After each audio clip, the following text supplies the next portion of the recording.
Hey guys, at BV Matson here, and before I move on any further, I want to take on one of your tips that you left in the comments about this cracked fender. Really good suggestion came in and they said, hey Brian, and several people have done this, thank you so much.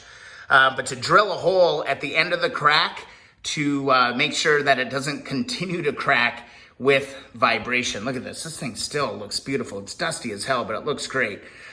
So what I'm gonna do is I'm just gonna drill a hole really carefully at the end of the crack to make sure that it goes no further.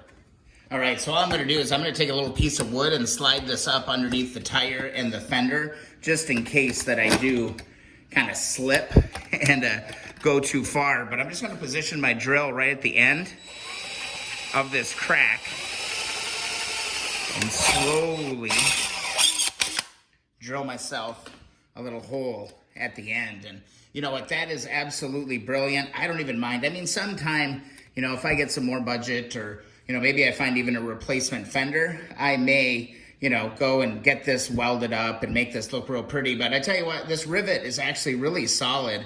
It worked out really well. But if I wouldn't have done this little, you know, hole there, this thing probably totally would have kept rippling. So really simple trick, and man, that's why I just love all the comments that come in on the channel, because you guys are helping me out along the way too. So God, look at this thing's so shiny, you can see myself in it. And you know, there's just that patina there. We got a little bit of rust, you know, that we're gonna have to maintain over time. But guys, go back to the video of where this thing came from, and it's $1 million. So again, thanks to all those who commented and were like, hey Brian, you know, save yourself, you know, a little bit of a headache later on and just drill a little hole at the end of the crack. It's absolutely brilliant. I'm gonna pull my board out from in between the tire.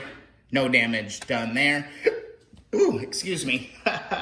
And yeah, we're good to go there. Probably gonna come in, clean it up. I'll probably put a little bit of kind of a rust dissolver unit in here.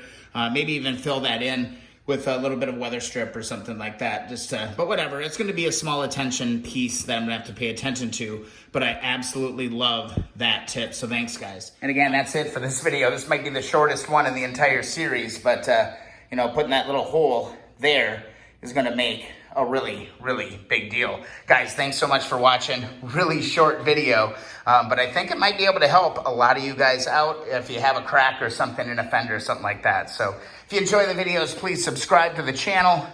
Also, thumbs up those videos that you enjoy. Really does help me get some views on these and get the information out. Also, follow along Instagram and Twitter at BV Matson. That one was way too easy.